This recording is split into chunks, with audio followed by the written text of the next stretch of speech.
Hello, Year 11. It's me again, Mr. Boff, and I have another video for you. It's been quite some time, and I know you've missed these. So, this is going to be quite a developed video going through leaflets as a specific writing form. Now, chances are you've either done very little or indeed no practice of leaflets for reasons that I will come to shortly. And so, this video is going to help you be really effective in producing a high quality leaflet for your exam preparation, for your homework. And then you can have that in mind if, and that's quite a big if, but if you are called upon to produce a leaflet in the actual exam itself. Of course, this comes at the tail end of paper 2. It's the second half of paper 2, question 5. Right. So here is a task. This is week 18 in the exam preparation booklet number 2. So the task is as follows. Poor diets among young people are leading to serious long-term health problems. Many teenagers underestimate the impact of their food choices and need better support to eat healthily and to stay active. Now, here comes the task focus, what we need to be doing, who we're writing for. Really important. Write the text for a leaflet aimed at teenagers. So there's our audience, and we've had the form, a leaflet. The purpose is to encourage them to eat healthily and obviously explain why that matters. We also need to be explaining not just about eating healthily, but more generally how to be healthy and how to be active. Okay, so lots to be thinking about. There's the task, new form. So when we deconstruct the task, we're thinking about some of those key words, particularly in the statement that we are responding to. Remember, the statement is it's acting essentially as the stimulus for our writing. Okay, we don't quote directly from it. We're not opening any sort of transactional piece, whether it's a leaflet or an article or a speech or a letter or an essay. We don't respond by going, I am responding to the statement that, and then writing the statement out. That's not how we need to open our pieces.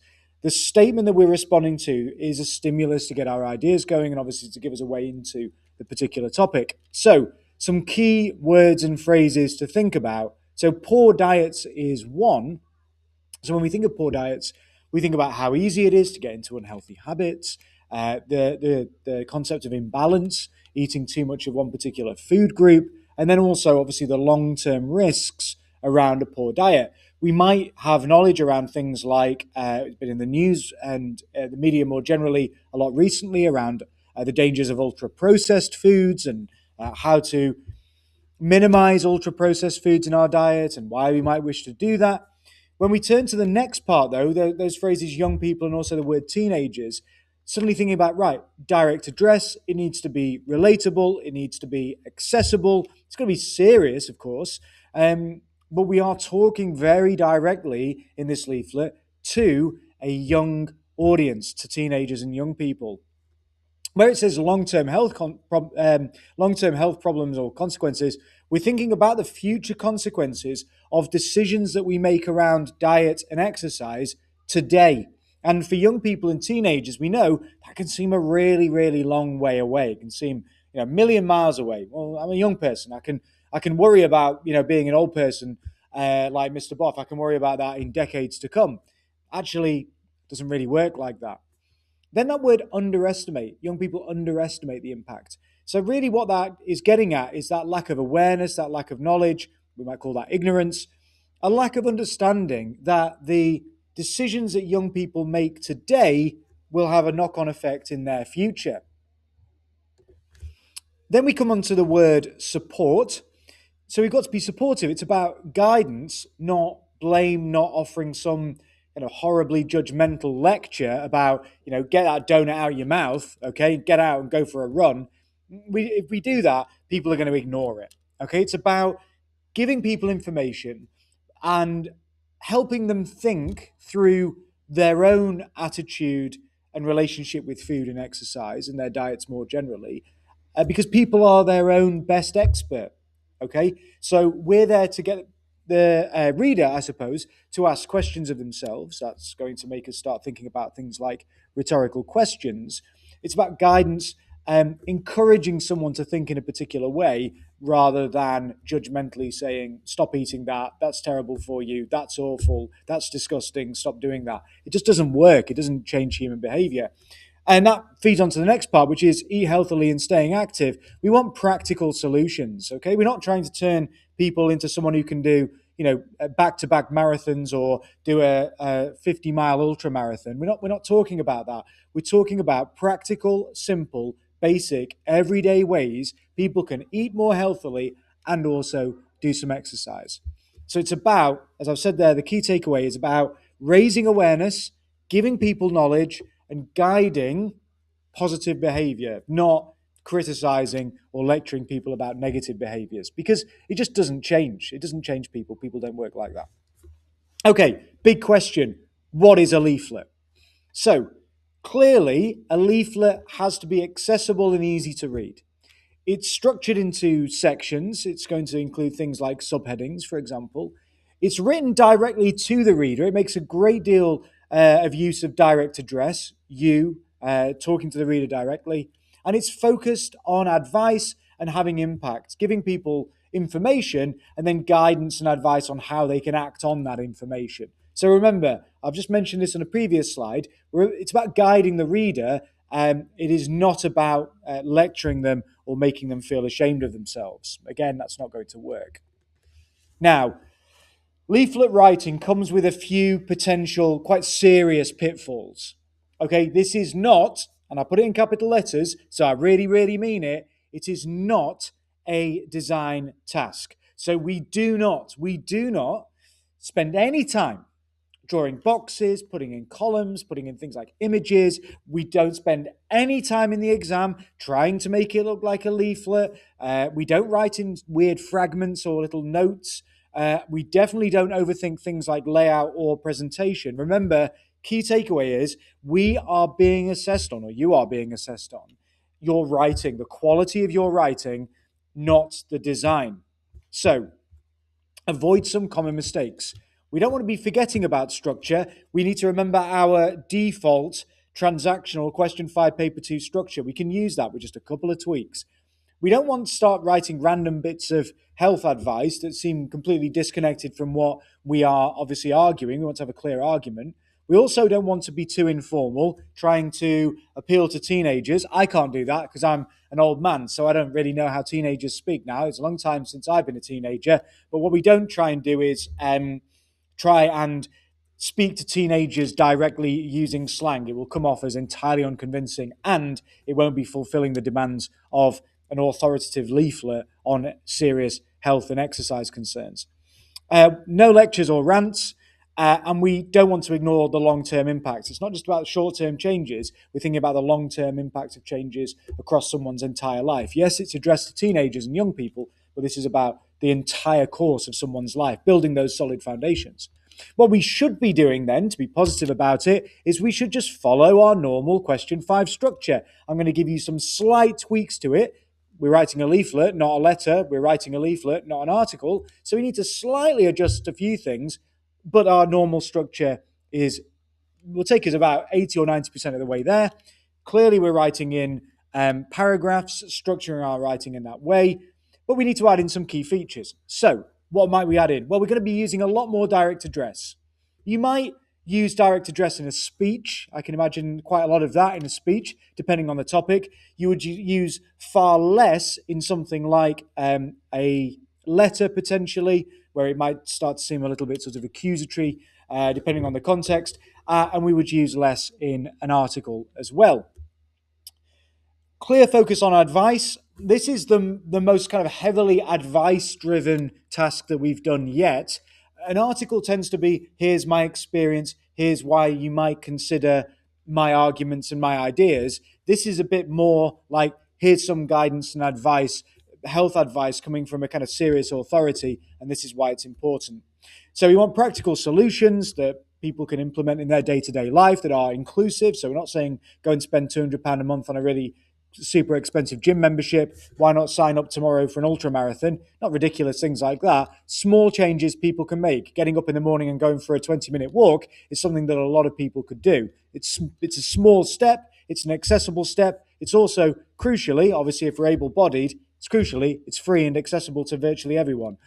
Okay, subheadings and bullet points. So there will be greater use of bullet points, particularly when we come to the solution sections of our big idea paragraphs. And those big idea paragraphs, we can, if we want, include a subheading, okay, that essentially sums up what that particular paragraph will be dealing with. You'll see a lot of that in leaflets. That's something we can ape and mimic in our own writing today. But the key rule is this: write it a little bit like an article, and then we're going to tweak it to be a leaflet. So there's going to be, you'll see over the course of this video, there's a lot of overlap between features of an article and the sorts of features we're going to be including in our leaflet today. Right, so because it's a leaflet, these are the musts. Direct address, you addressing your reader. Ideas, clear and concise. So to the point, okay, not waffly and wordy, concise, succinct, to the point. Subtle persuasion, not hammering someone with shame in a really intense way, but subtly persuading people by presenting them with information and some gentle ways of saying, why not consider this? Why not try this? Swap this for this. So those solutions and those ideas need to be supportive.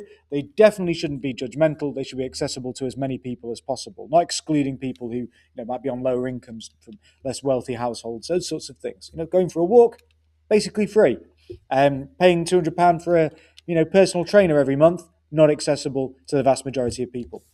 Right, turning words into thinking questions. So I've looked at the words in the task, and now I'm thinking about interesting questions that relate to that. So why do teenagers make unhealthy choices? There's different answers there. It's easy, it's convenient, junk food and sweets, crisps, chocolate, donuts, they all taste good. Do young people understand the long-term impact? I'd argue not. And I think particularly if you're a young person, you can think that the future's a really long way off without really recognizing that what you do today kind of echoes into your future in some really profound ways. Who's responsible? Is it just the individual person? Is it schools? Is it broader society? Is it kind of everyone? What will happen if we don't do something about this? What would the future look like if we didn't address the issue? If we didn't write the leaflet? If people didn't listen to our advice? And then finally, what could a healthy future actually look like? We need to kind of sell this to people, a positive vision. It's all well and good saying, here's how terrible it would be if we don't act. Yeah, fine, okay. But I generally think that people are more motivated by an optimistic, positive vision of the future than they are by purely dystopian, negative visions of a future. Okay, we want that. Yes, we need to set up, this is why it's serious and this is the problem, but we also want to offer that positive vision of the future, that kind of almost utopian vision that we have towards the end of our conclusion.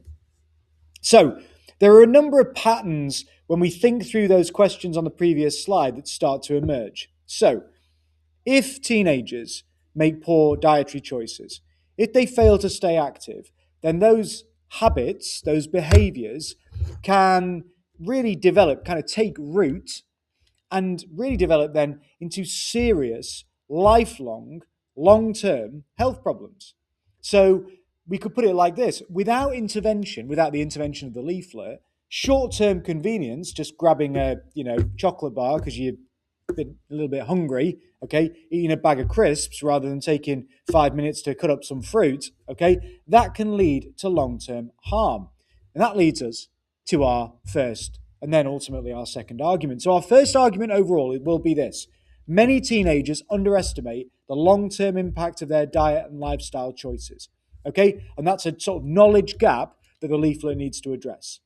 The second then is that those small everyday choices actually build up over time and they really shape future health outcomes for the whole of your life. So in short, your habits now, this is what we're going to be arguing, your habits now shape your future.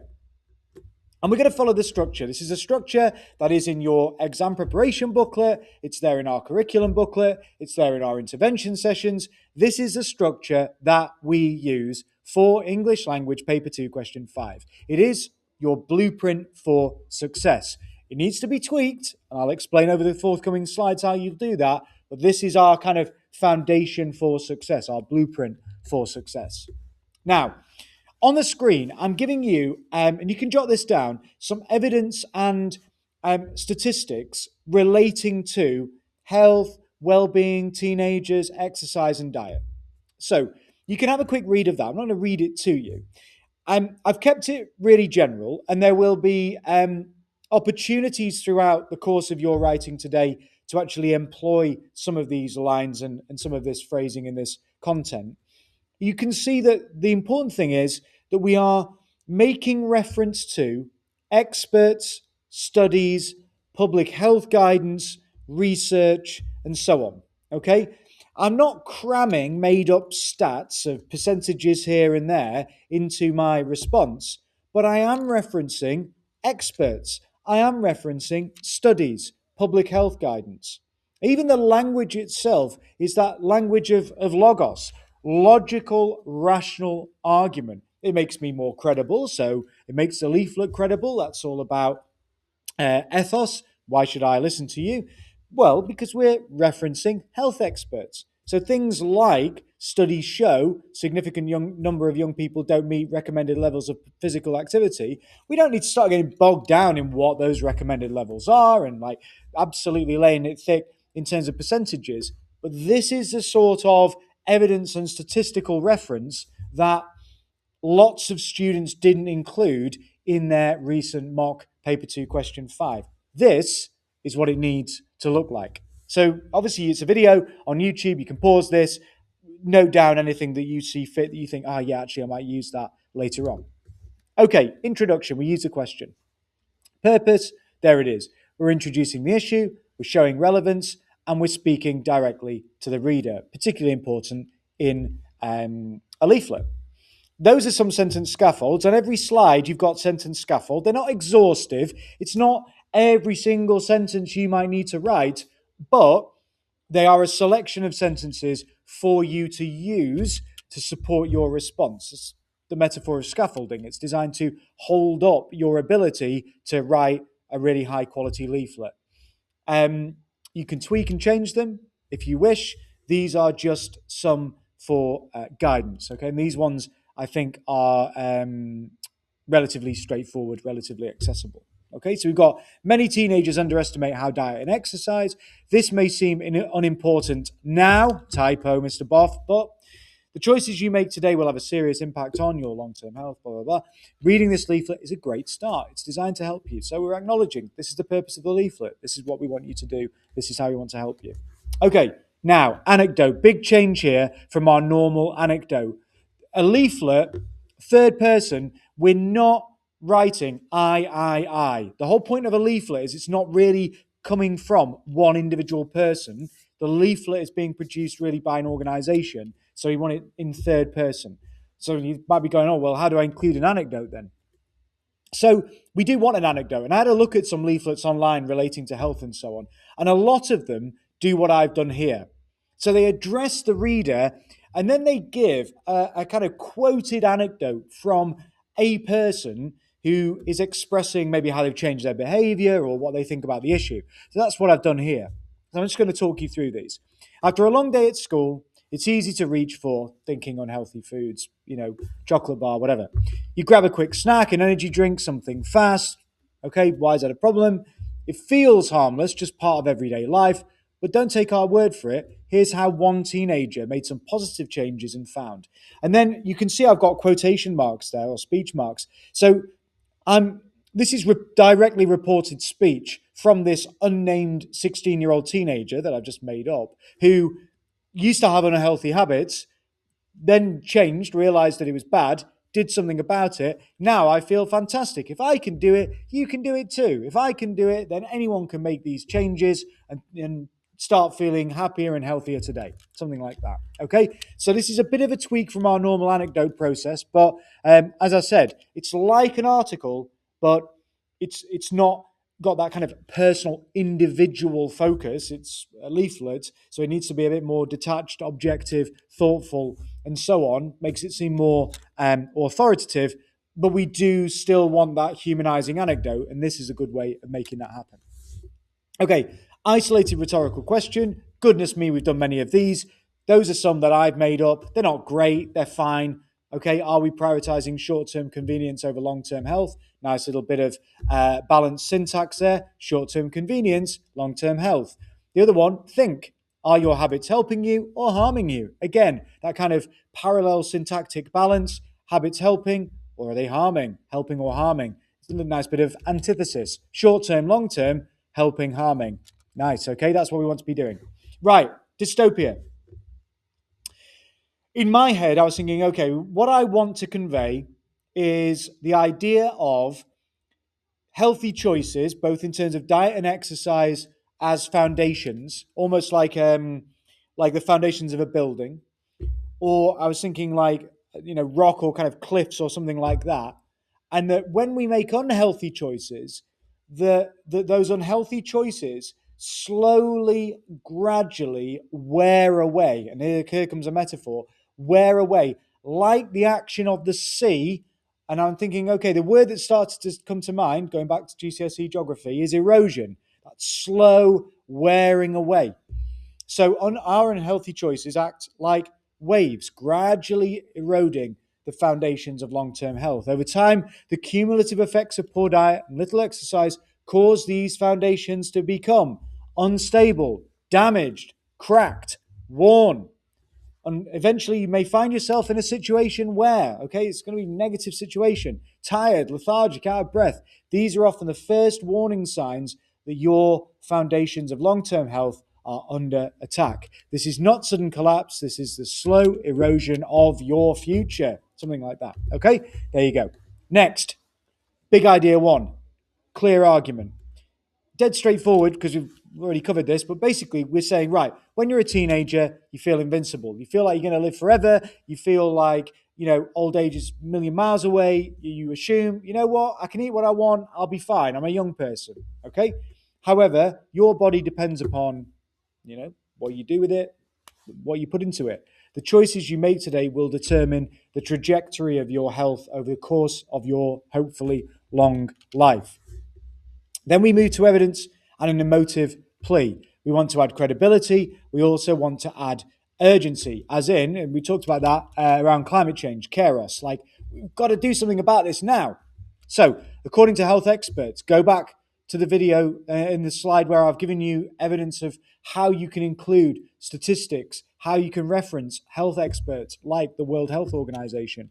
Research shows that poor diets are linked to obesity, cancer, ill health, stroke, heart disease, you name it.